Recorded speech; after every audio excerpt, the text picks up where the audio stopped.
Hai semuanya, kembali lagi bersama dengan Pak Ringo dengan materi kali ini, tipe ekosistem.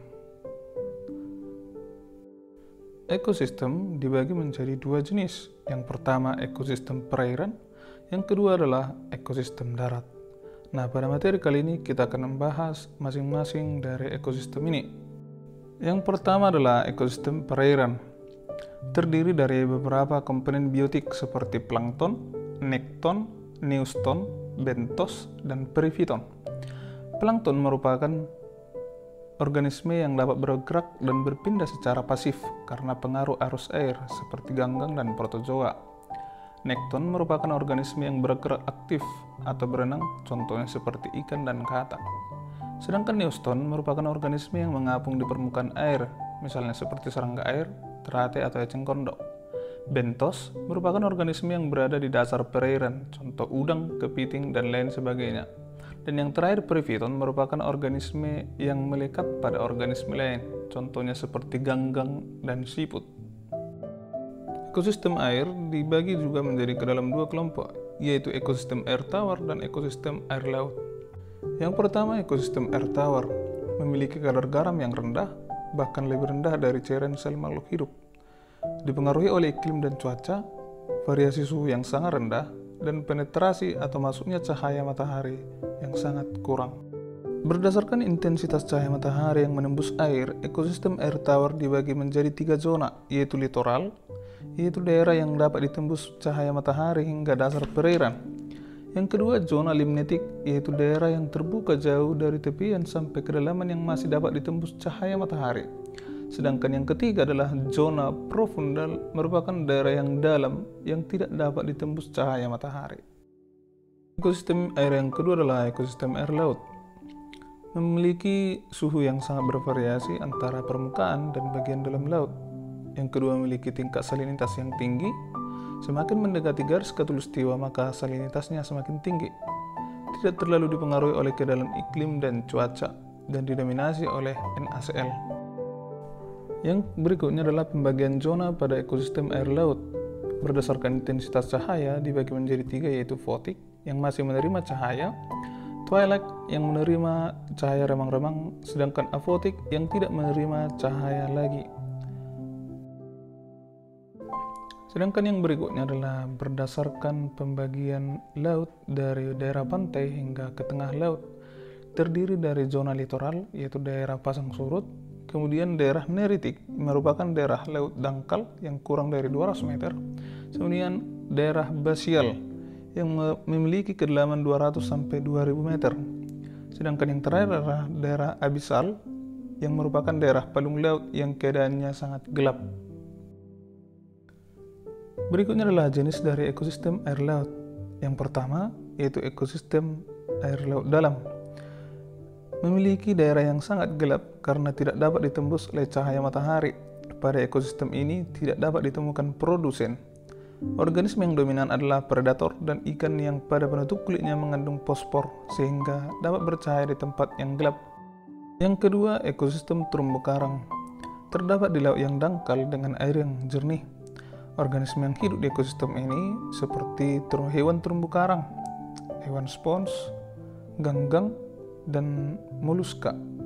Ada juga bintang laut dan ikan. Ekosistem terumbu karang di Indonesia yang cukup terkenal misalnya Taman Nasional Bawah Laut Bunaken. Yang ketiga adalah ekosistem estuari. Terdapat di daerah pencampuran air laut dan air sungai. Terdapat 2 jenis, yaitu padang lamun dan juga hutan bakau. Padang lamun merupakan habitat pantai yang biasanya ditumbuhi oleh seagrass. Tumbuhan ini memiliki rizom dan serabut akar, batang, daun, bunga, bahkan ada yang berbuah. Sedangkan hutan bakau atau hutan mangrove banyak ditumbuhi oleh tanaman-tanaman bakau, kayu api, bogem, dan lain sebagainya yang dapat menahan ombak dari laut. Dan yang keempat, ekosistem pantai pasir.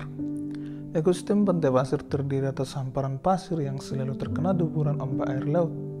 Di tempat ini angin bertiup kencang dan cahaya matahari bersinar kuat pada siang hari.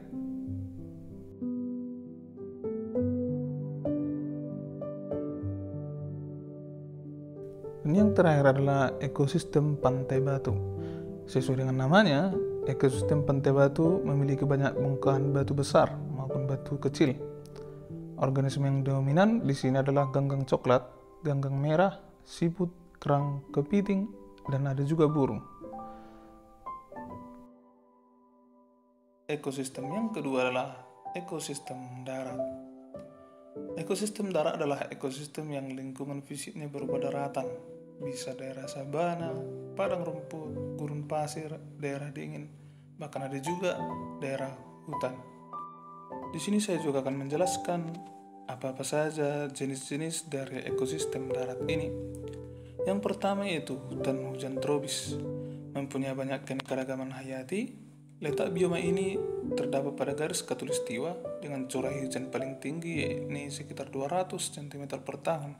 Suhunya berkisar antara 21 sampai 30 derajat Celcius. Yang kedua adalah sabana dan stepa.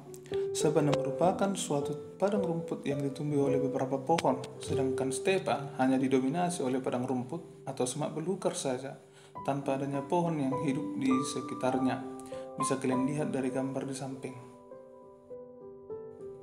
Yang ketiga yaitu gurun, daerah yang paling kering, curah hujannya kurang dari 30 cm per tahunnya.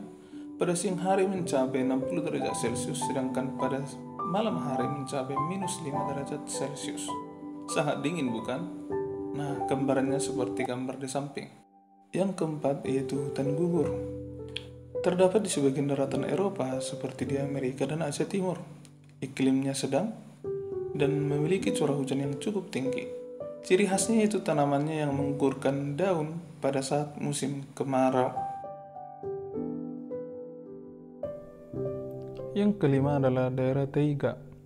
Tanamannya didominasi oleh tumbuhan seperti pinus dan cemara, yaitu tumbuhan konifer. Suhu udara yang sangat hangat dan lembab. Curah hujan 35-40 cm per tahun. Hewan yang bisa kita jumpai di sana dapat berupa serigala, beruang, tupai, dan sebagainya. Yang berikutnya adalah daerah tundra. Terdapat di daerah kutub dengan suhu udara yang sangat dingin dan memiliki angin yang sangat kencang. Curah hujan yang sedikit serta memiliki musim tumbuh yang buruk. Tumbuhan yang mendominasi umumnya vegetasi laut dan lumut kerak. Hewan yang dapat kita jumpai bisa beruang kutub, serigala, angsa tundra, ikan paus putih, dan sebagainya, yaitu hewan-hewan yang memiliki kulit yang tebal dan mampu bertahan dalam suhu yang dingin. Itulah beberapa contoh ekosistem darat yang terdapat pada permukaan bumi. Demikianlah penjelasan singkat dari saya. Terima kasih.